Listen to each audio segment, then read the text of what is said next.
کرده در پاتریس لومونبو، درس خونده، برای همینه که تونسته الان ولی دیگه به 40 سال میرسه که اونجا حکومت بکنه. روسیه هم ازش پشتیبانی کرده و میکنه چون مهر است. گفتم مهر خدا همیشه با من بوده، سپاسگزارش هستم، همیشه سندا رو برای من میاره.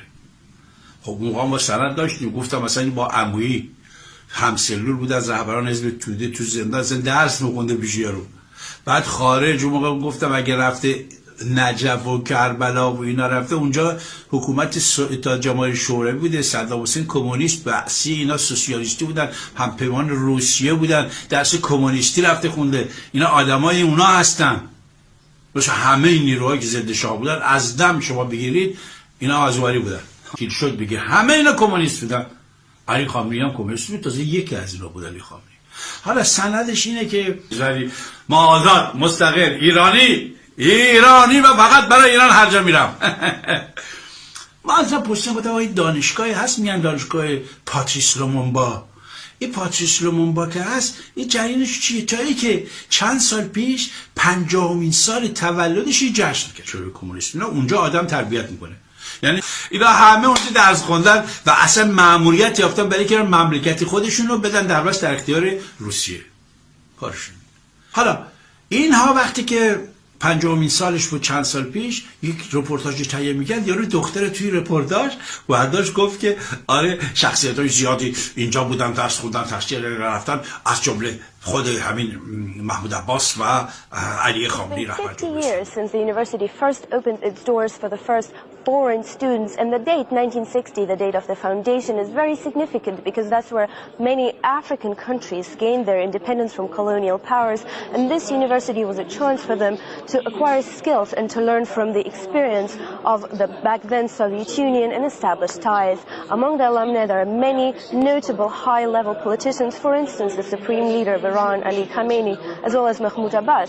Notable high-level politicians, for instance the Supreme Leader of Iran, Ali Khamenei, as well as Mahmoud Abbas, the leader of the Palestinian Authority.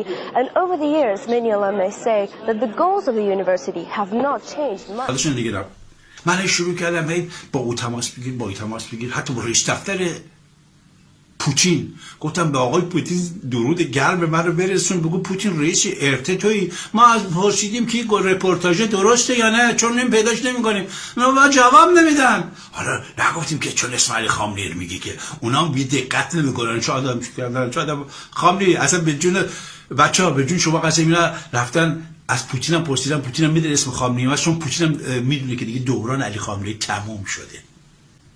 تموم شده مأموریتش.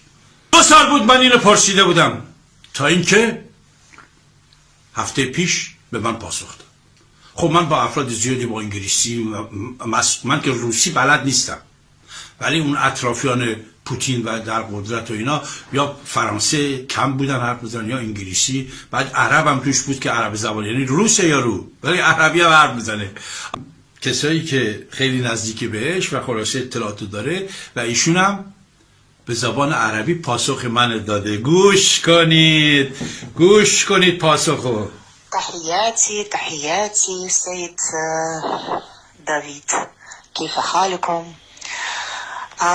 نعم هذا التقرير نعم هو يبين أنه این گزارش مصور من قبل قناة ومراسلة RT International، ولكن الآن احتفالات ب 50 عام لتأسيس هذه الجامعة كانت في عام 2000 بشهر نيسان، فهذا يعني أنه هذا الحدث كان قبل سنوات.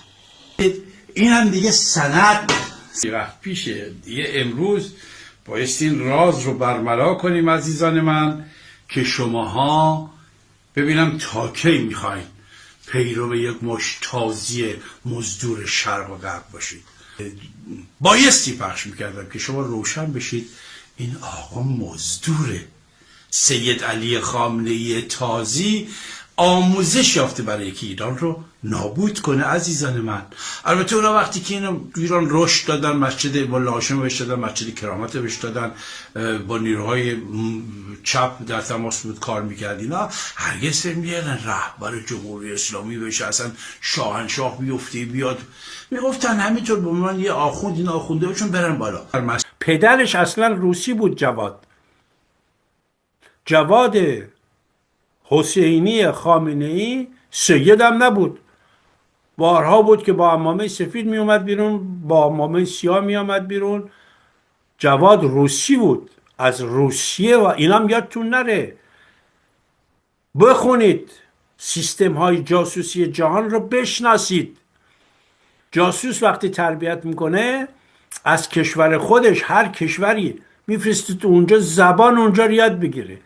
جاسوسای انگلیسی که اومدن ایران، با مجلسی ها، بابای بزرگشون اولین مجلسی که میاد ایران اصلا انگلیسیه.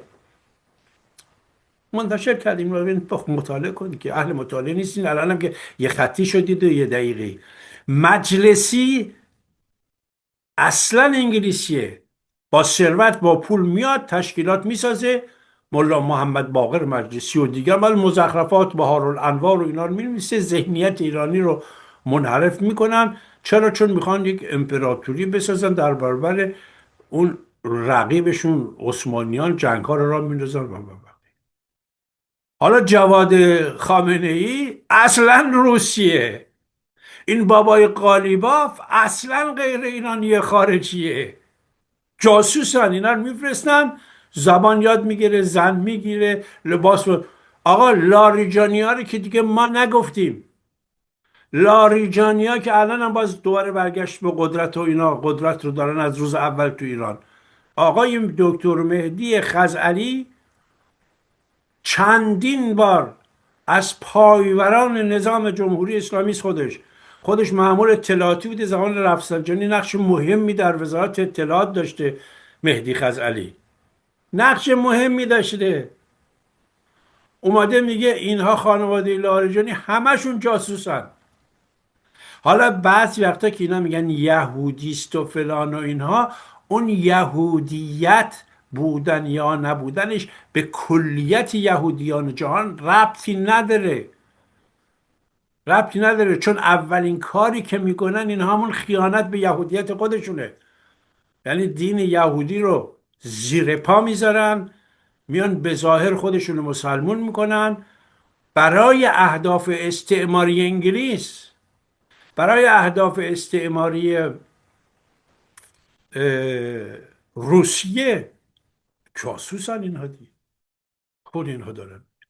خب ما این است که این تبار ارتباط باید بگیرن با علما، باید بره دختر آقای مطهری رو بگیره، دختر آقای حسنزاده آملی رو بگیره، با آقای وحید خراسانی ارتباط برقرار بگیره، دختر اونو بگیره، برای دخترش هم بخواد داماد بگیره خودش بره خواستگاری محقق داماد. این قوم دقیقاً هدفمند می آید برای نفوذ. در سال 88 چه کسی به موسوی زنگ زد گفت تو رئیس جمهوری؟ شما افتادین به جون همه، به جون موسوی، به جون کروبی، ولی نگفتین اون کسی که کلیدشو زد کی بوده؟ آقای لاریجانی رئیس مجلس زده. چرا رها شد؟ دعوای احمدی نژاد که من اون موقع نوشتم جنگ زرگریه، من هر دو رو نفوذی میدونم، رسواترین دعوای بین مسئول نظام بود. بعد چرا فراموش هر دو رو رها کردیم؟ آن دفاع میکنن. قاسم سلیمانی وارد دمشق میشه و 10 سال دمشق و سوریه نگه میداره. لاریجانی وارد کاخ بشار اسد میشه و بعد از اون کسی بشار اسد رو نمیبیند، حتی محافظینش. بشار اسد سقوط میکنه. چه خبره؟ آقای لاریجانی میفرستیم به عنوان دبیر شورای عالی امنیت ملی به لبنان. هنوز برنگشته رئیس جمهور لبنان بیانیه صادر میکنه سر تا پای ایران رو میدونید چه کرد. شما بیان عملکرد این خاندان رو دونه دونه تحلیل کنین، به شما میگم نفوذی هستن. و از حالا پس ما میبینیم خمینی و خامنه ای ها نیز در ایران که قدرت میگیرن بیگانن و با قدرت بیگانه اومدن. برای همین هم هست که تا الان اینا رو نگه میدارن، هی زور میزنن. فقط بنیامین نتانیاهو و پرزیدنت ترامپ الان میخوان بساط اینا رو جمع کنن. ولی چقدر رقیب در خود کاخ سفید وجود داره که اینها کاشتن شیعیان رو از اینها دفاع میکنه؟ شما این امپراتوری تشیعی که اینا در دنیا ساختن که ملیت‌های مختلف داره، مثل همین شهردار نیویورک. شهردار نیویورک رو کی فکرش میکرد که این آقا تا میشه شهردار